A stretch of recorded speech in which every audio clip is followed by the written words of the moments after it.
I'm Ed Middich, and I'm honored to serve as your host for this panel presentation. Today, we're bringing together a remarkable group of creators who are exploring how AI fits into everyday life.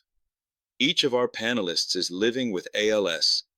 While the disease has taken their natural speaking voices, most live with some form of dysarthria, ranging from severely limited speech to none at all. It has not diminished their creativity, ambition, or drive to connect with others. For many people living with ALS, affectionately known as PALS, the loss of speech is one of the most devastating realities of the disease. But today's AI technology offers a powerful alternative for venues like this panel. Lifelike digital avatars paired with realistic voice reproductions. Using recordings captured when speech was still strong, we can preserve a person's unique voice and pair it with an avatar that reflects their likeness, creating a new, meaningful way to communicate. In this panel, we'll share personal experiences with these groundbreaking tools. We'll explore how AI can dramatically enhance quality of life for PALs, improving communication with both machines and people, deepening emotional connection, preferably with people, and expanding opportunities for creativity and self-expression. AI is still an emerging technology, and yes, there are valid concerns about its misuse. We won't ignore that reality. But today, we're choosing to focus on possibility, the glass half full side of AI. Let's celebrate innovation, resilience, and new voices being heard in innovative ways. Cheers! Oh, I don't think I mentioned this. I'm sitting on an invisible avatar stool. The unimaginable exists in the avatar world. Next, let's take about 3 minutes to explain, at the 30,000-foot level, how avatars are created to unravel some of the mysteries of AI. Courtesy of AI. Conceptually, here is how an avatar is made. Imagine teaching a very patient cartoonist how you look and talk, then letting them draw and animate you over and over without you being there. That's basically what avatar software does. Here are general steps how AI creates a lifelike avatar. Step 1. Learn your face. The software analyzes a picture or video and finds key points on your face: eyes, nose, mouth corners, jawline, etc. It turns those into a kind of wireframe mask so it knows how your face is shaped and where things are. From video, it also learns how those points move when you smile, blink, frown, and speak. Step 2. Build the puppet. Using that wireframe, it creates a digital head and sometimes upper body that matches your shape, skin tone, hair, and basic style. Think of it like a 3D mannequin whose face has been sculpted to look like you. Under the hood, it stores this as a model it can reuse, so you don't have to re-record yourself each time. Step 3. Teach it to talk. When you type a script or upload audio, the software converts the sound into a timeline of phonemes, little chunks like b, t, that make up speech. Each phoneme is linked to a mouth shape: open, closed, rounded, teeth showing, etc. The puppet's mouth, cheeks, and jaw are then animated frame by frame to match those shapes, so lip sync looks natural. Step 4. Add expressions and motion. On top of lip sync, the system adds eye blinks, small head movements, and facial expressions: friendly, serious, excited. You can usually choose presets like confident or empathetic, which tweak how lively the avatar moves. The avatars you see in this panel presentation are what I would call intermediate sophistication. We did not follow these step 4 procedures because of cost and limitation of the software. Except for mouth movements when the avatar speaks, the other movements are default ones and were not specified. Step 5. Render the video.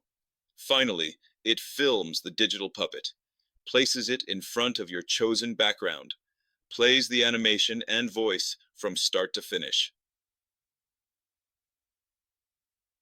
Well, maybe this is like taking a drink from a fire hose, but we hope that gave you what goes on with the man behind the curtain, like the one in The Wizard of Oz, who maybe created the very first avatar. This ends the background portion of avatar technology for today, which is the virtual face of artificial intelligence. Next, who are the panel members today? Let's find out.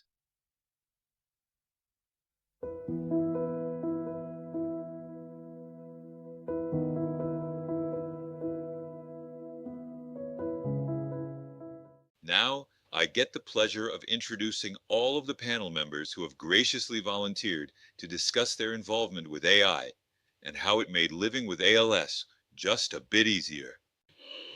First, meet David Bishop, a fellow IT veteran. David is 70 years young, retired after 3 decades in healthcare IT, where he built billing and medical record systems. His ALS journey began in 2019, starting with changes in his voice, but his wit and curiosity remain at full strength. He is an avid user of AI avatar software, HeyGen. David and his wife Marie are actively involved in the ALS community, especially with the ALS United Mid-Atlantic family. David receives his care at the renowned Temple University Hospital ALS Clinic in Philadelphia. And next up, meet Eric Brunner, a 39-year-old artist, lifelong motorcycle enthusiast, and flat track racer from Philadelphia. Eric was diagnosed with ALS in the fall of 2020.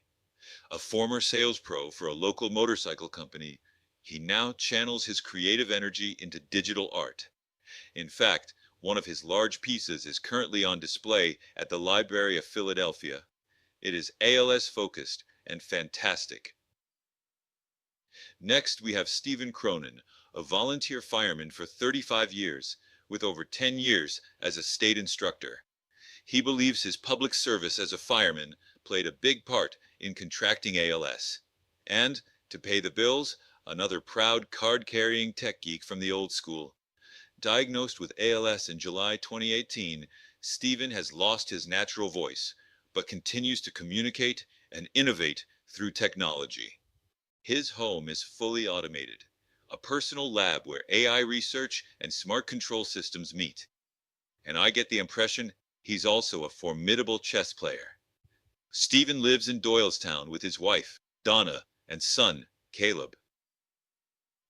Then we have Dr. Kate Swanson, a school psychologist whose compassion and insight have only deepened since her ALS diagnosis nearly 10 years ago. She's become a passionate advocate, along with the other members of her ALS story, helping others see the dignity, strength, and humor of people who use AI augmentative and alternative communication, AAC.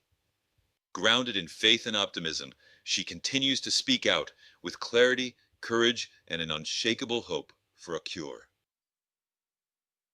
And finally, we come to yours truly, Ed Middich, at 75 years of age, the senior member of the panel. How did that happen? Last month marked the third anniversary of my bulbar onset ALS diagnosis. After 55 years working with computer systems, I couldn't resist diving into the world of affordable AI when it arrived. I thought, I have to jump on that with both virtual feet, especially to explore new ways of staying connected, creative, and communicating. I'm fortunate to receive outstanding care at the Penn State ALS Clinic in Hershey, Pennsylvania. Let's see if our panel members wouldn't mind telling us how they've let that intriguing thing called artificial intelligence sneak into their everyday lives.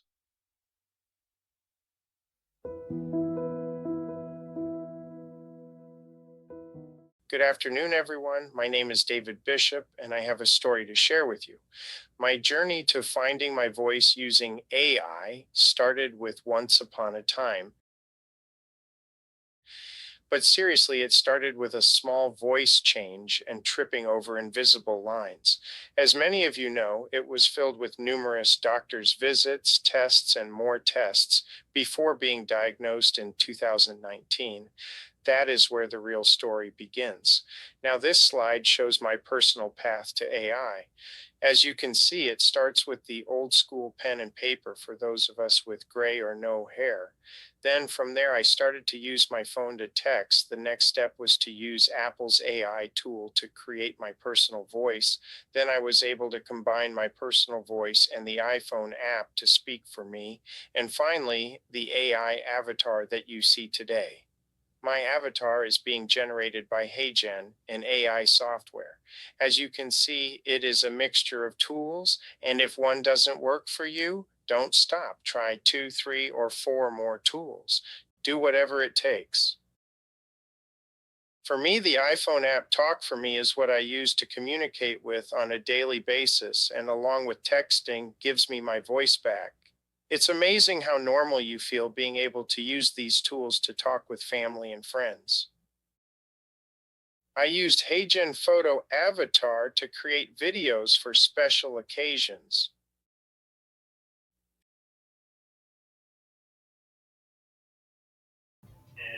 There is a story behind this surprise. We went to the ALS Gala in April. The keynote speaker had just been diagnosed with ALS and he was losing his voice. But he was able to make a video and he presented part of his speech that way. But what we didn't know was that it wasn't really him in the video. It was AI. He used his own voice from before he started losing it because of ALS. It made me think about how I could use AI. I got in touch with him, and he contacted his people. After a series of emails, I was able to do something with the software that they pointed me to. It made those of us losing our voices think that there was a way for us to be heard. The surprise is me talking to you. The first video is my very first avatar. When my wife Marie saw the video, she screamed and was amazed that I was speaking. It was truly emotional for both of us. The second video is one that I created for our wedding vow renewal. First, you will see the photo that I used, and then the video created by AI. Good evening, everyone. Marie and I are overwhelmed with joy and gratitude as you join us on our special day. To our wedding party, your friendship and dedication means the world to us. To each guest here tonight, your presence has made this day truly one to remember. To our family, we love and appreciate you. To our longtime friends, it's been too long since we've been together. To our new friends, it's a pleasure to meet you. And finally, to everyone that participated in making this date possible, our officiant, Pastor Malika Rockman, our DJ Leon, our photographer, Aaron Stallworth, and our praise dancer, Archie Rouse. We are blessed to have such wonderful people in our lives and look forward to creating many more memories. Thank you all from the bottom of our hearts. Much love and blessings to all of you. I created this for family and friends. Those in attendance at the event who weren't aware of my story didn't know that it wasn't me speaking. It brought me joy to feel that I was normal, not someone with ALS. You can see how communicating with AI's assistants can be life-changing. You can start big or small, but start. It doesn't have to be an avatar. It can be just your voice on a recording. It will change the lives of everyone in your ALS village. Because it takes a village to live with ALS, so start your journey today. Please stop by the speaker's resource table to get information on the various AI tools highlighted in the presentations given today. In conclusion, communicating with the help of AI has given me the ability to take back what ALS has stolen, my voice. Special thanks to Doug Hill, a fellow PALS, who first directed me to the HeyGen software. Thank you.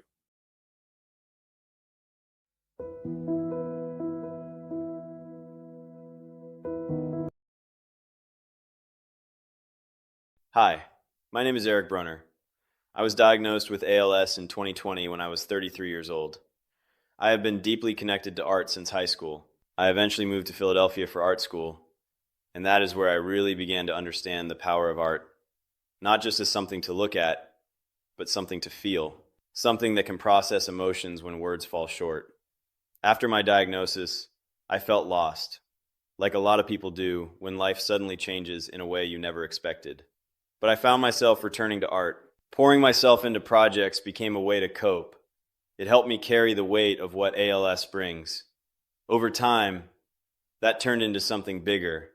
I realized I did not just want to make art for myself. I wanted to use it to create awareness, to build something that could shine a light on ALS in a way people could not ignore. That is how my installation, Flickering Souls, Illuminating ALS, was born. But as ALS progressed, creating became harder. Communicating became harder. Even the physical act of writing or speaking started slipping away. That is where AI entered my life in a very real and personal way. AI did not replace my voice. It helped me hold on to it. I use AI every day to help me write emails, artist statements, outreach to galleries, and even speeches like this.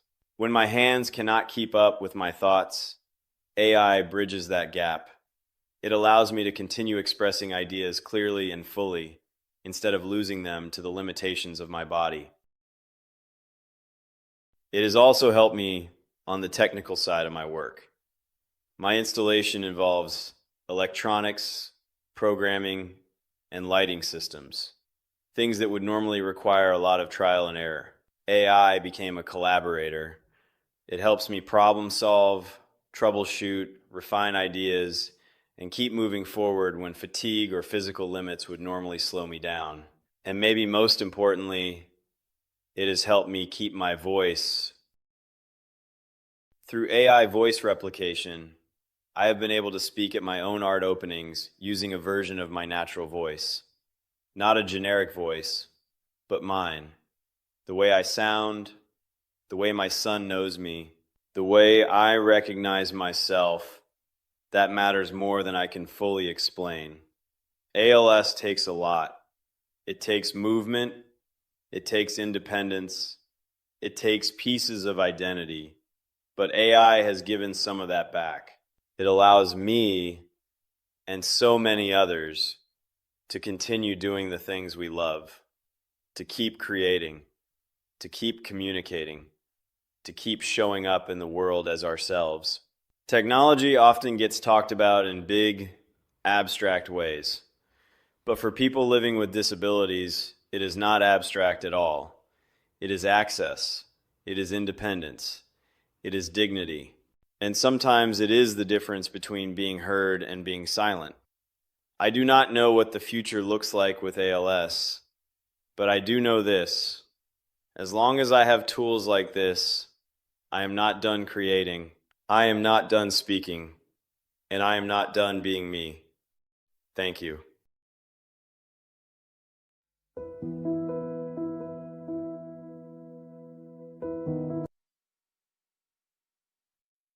Welcome to Home Automation and how AI will impact it. My focus will be on what I did with home automation and how I use it for my caregivers and me. I will say I used AI to make this presentation. The words and content are my own. There will be 6 topics to cover. I have been working in home automation for the last 5 years, and I have made a lot of mistakes over that time. I am going to wrap up by discussing what I think AI's impact will be on home automation. So, let's start with why home automation. What are the benefits of home automation for PALS? I would suggest that you can do more with the technology than you would with separate systems. By having everything under one control, you can do a lot more. If anything, you will be able to tell the system what you want it to do, and it will do it. As your eyes get tired throughout the day, it will be a nice welcome to point to a phrase and have it do. For the caregivers, it's a home run. Anything that makes it easier is a win. I will share some of the things I do for my caregivers. The system you pick will depend on how complex you want to be. The list is what I have tried over the years. The simplest is Alexa. Amazon has gone to great lengths to make it easy to integrate for people with no technical background. The SmartThings Hub is great for Z-Wave and Zigbee devices. It's a little harder to use. Next is Homey. Simple enough and easy. You get more flexibility with this system. Next is Home Assistant, the system I'm using. I think this system has the greatest flexibility and is easy to implement. You don't have to have a background in technology. You can do the most with this system. I put Google last because it is the most difficult to implement. I have nothing but struggles with the system. I gave up on Google a long time ago. Also, SmartThings and Homey do not have a voice solution, so you have to get Alexa in addition if you want voice commands. The benefits for people with ALS are significant. I'm just going to list a few. The first is letting people know you need help. This routine lets people know via the house speakers and notifies them by phone that I need help.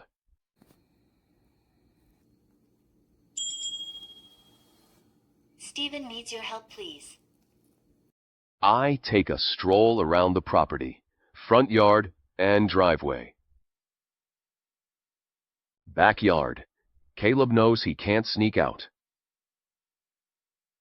Helping the family with the chickens.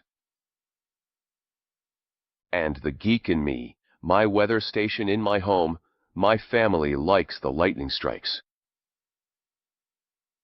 Next, and more importantly, the relief I give to the caregivers, like turning on and off lights automatically.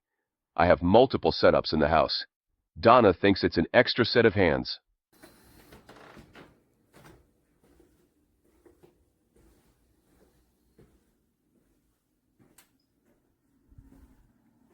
Donna, the nurses, and even I can issue commands on the system. The following is an example of some of the light controls we have. Guess which one is my favorite? Hey Jarvis, family room on.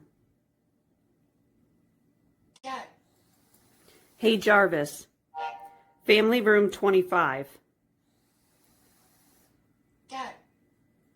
Hey Jarvis, family room on. Done. Hey Jarvis, we are Penn State. Done. Hey Jarvis, family room on. Done. Hey Jarvis, family room off. Done. We are Penn State. I have a degree from Penn State, so I love watching. Donna would have to turn on 7 switches to do the outside lighting. I also monitored the potential for water leaks. The last one is my favorite. The system tells when a door's left open, even the refrigerator. It's never my fault. You are going to face challenges with any system you pick.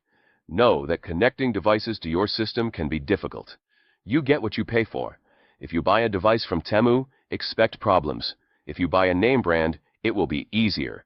Not worry-free, just easier. You may need to try connecting the device multiple times. Be patient. Next, pick a device protocol and stick with it. Matter is the new standard that devices seem to be moving toward. So if you buy all your devices with the Matter protocol, you will be safe. I have many of them, and so far, so good. I have listed considerations. Number 1 has to do with the internet. As I said before, Alexa is the easiest to implement and the most invasive. It requires an internet connection to Amazon for your routines to work. Also, they collect all your information every conversation.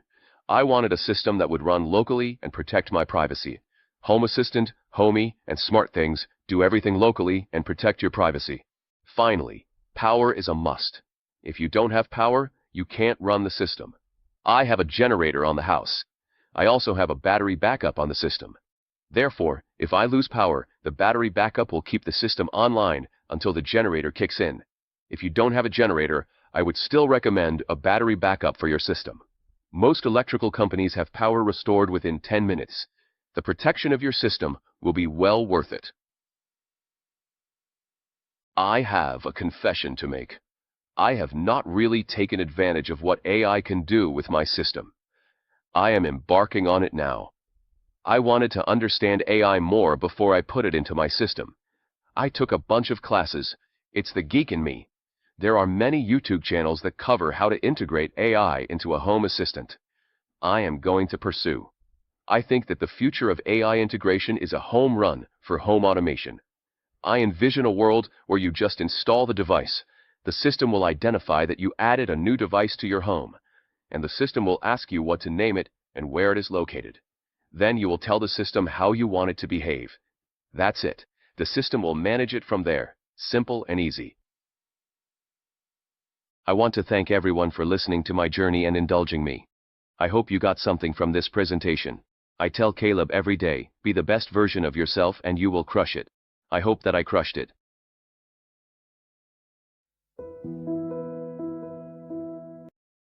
Good afternoon. I'm Dr. Caitlin Swanson. I've always loved to run, but in January 2016, I started to have difficulty. Then I started to actually fall. I couldn't seem to stretch enough, my balance wasn't working, and I had lost my rhythm to run. So I went to the foot doctor, since my feet appeared to be failing me. The orthopedist asked about other falls, and as I cataloged them, she recommended a physical therapist. Unfortunately, as he worked with me, I started having difficulty just being able to walk. As the drills showed less progress and more digression, my physical therapist recommended I make an appointment with a neurologist. A succession of neurologists scheduled a series of tests, but everything got a jump start when I woke up slurring my words over Memorial Day weekend. My family worried that I had had a stroke, so my neurologist sent me to the hospital. I ended up spending a torturous week in the dingiest corner of Columbia University Hospital. I met with teams of specialists, had my second EMG, and was diagnosed with ALS on June 9th, 2016. The day after my 29th birthday and a month before my wedding. It's been over 9 years since that day.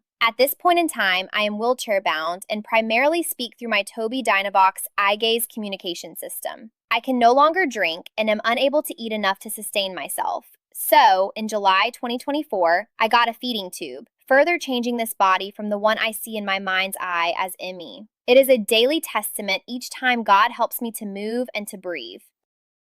Moving now feels like the last mile of a marathon. My mind believes I can do it, but my body is shaking and may give out at any time.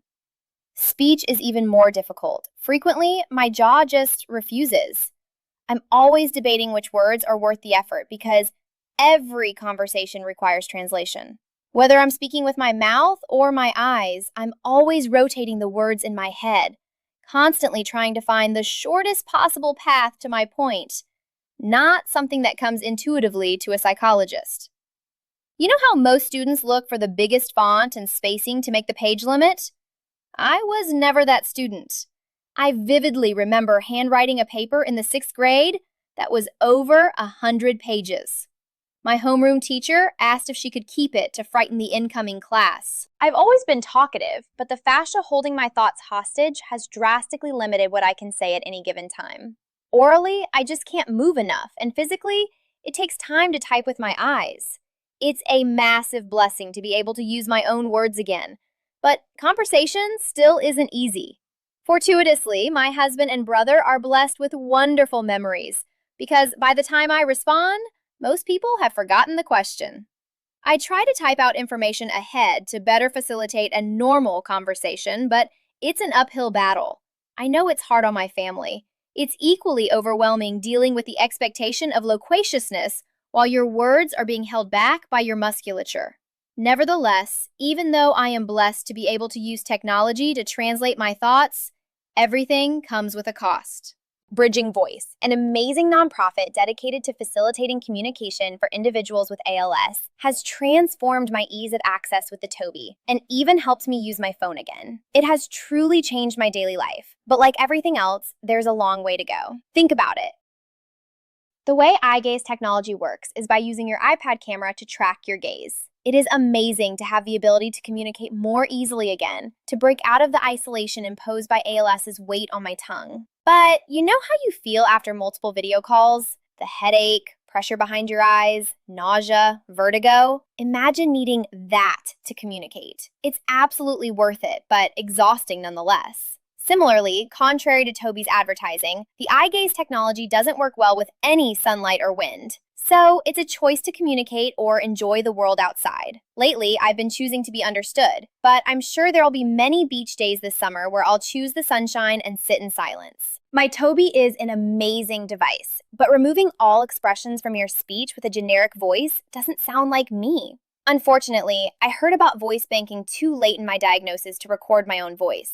I was thrilled when I found out that 11 Labs could create a clone of my old voice, but by then, it had already been over 8 years since my speech had been impacted. And even though I have a million photos, I didn't have video clips. I reached out to family and friends, but still didn't have enough audio to recreate my voice until I remembered my old MacBook Pro. It couldn't turn on anymore, but it has hours of my graduate school presentations. Amazingly, Nakam Lehman, the incredible technical director at Bridging Voice, was able to unlock my old videos and use them to recreate my voice on May 19th, 2025, my younger brother's birthday. He had the best reaction too. We were talking in the kitchen, just reviewing the plan for the day, when I switched over to my old voice, newly recreated by 11 Labs, and he stopped moving. He said, "Wow, that's your voice," and came over and kissed me on the top of my head.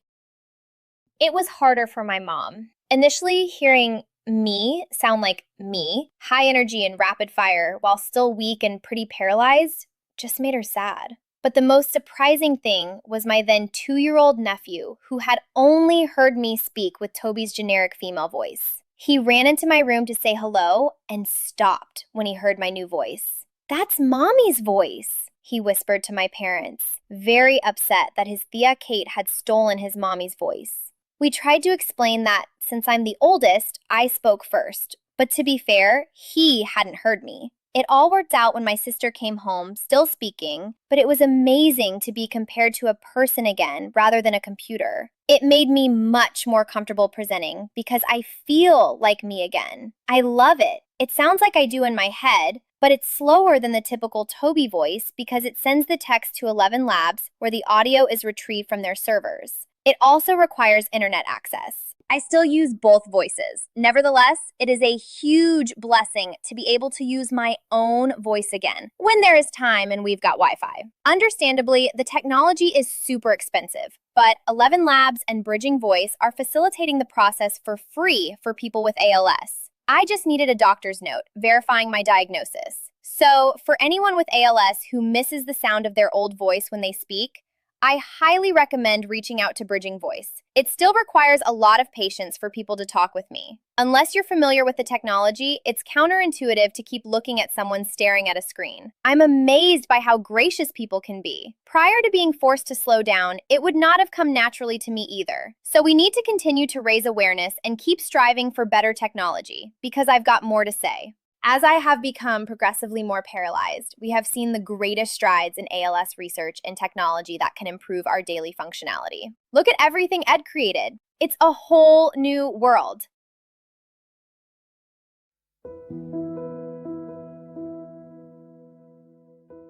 Hello again, Ed here.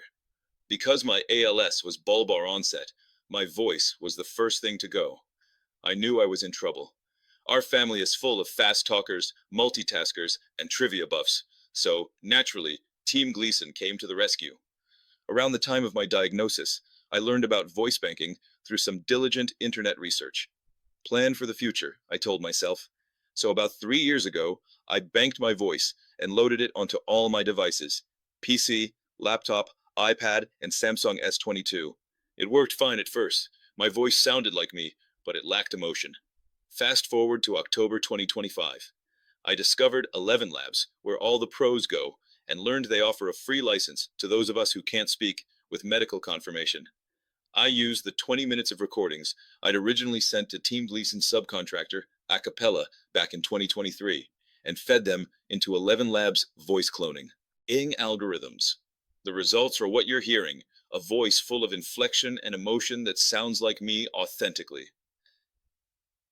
Last fall, I ran across HeyGen, the avatar software we are using for these panel presentations. That led me to create my own vlog, Simply Ask Why, where I unpack various questions and try to convince my audience I know what I'm talking about. I also use my avatar for fun stuff, sending congratulations, granddad jokes, and get well messages. Speaking of get well messages, here's a funny story. One day, our home healthcare nurse couldn't come because she had to pick up her sick daughter, Mackenzie, from school.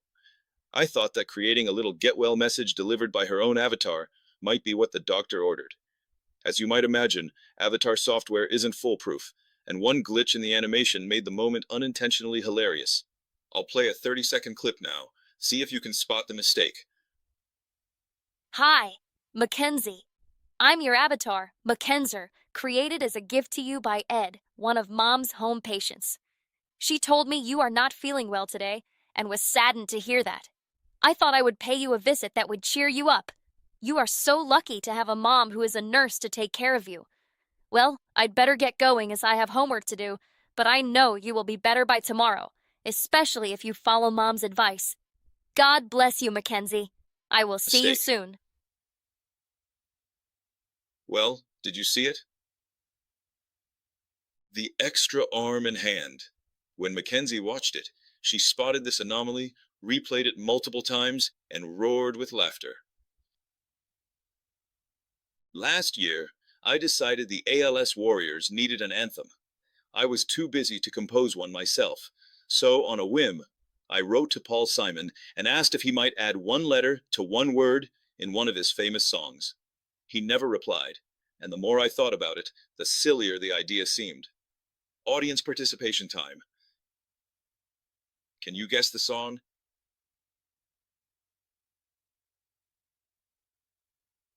You Can Call Me Al's. Undeterred, I turned to action movies, Top Gun to be exact, and its Academy Award-winning song by Berlin.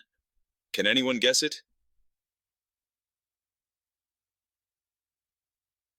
That's right, Take My Breath Away. But that's the opposite of what pals would want. And besides, it's a love song and nobody loves ALS. So maybe we'll stick with what every pal's desires, the Bee Gees classic, Stayin' Alive. Most jokes aside, ALS is a challenging subject to build a song around. But I finally wrote some lyrics and asked 11 Labs AI to compose a melody. After a few tweaks of my own, we'll close our panel presentations with this human-AI musical collaboration.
Every soul has a mountain to climb.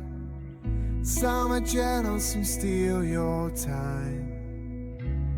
Trade this burden in one shallow breath. The name of the sorry state is ALS. No cure inside, they say it's final, it's true.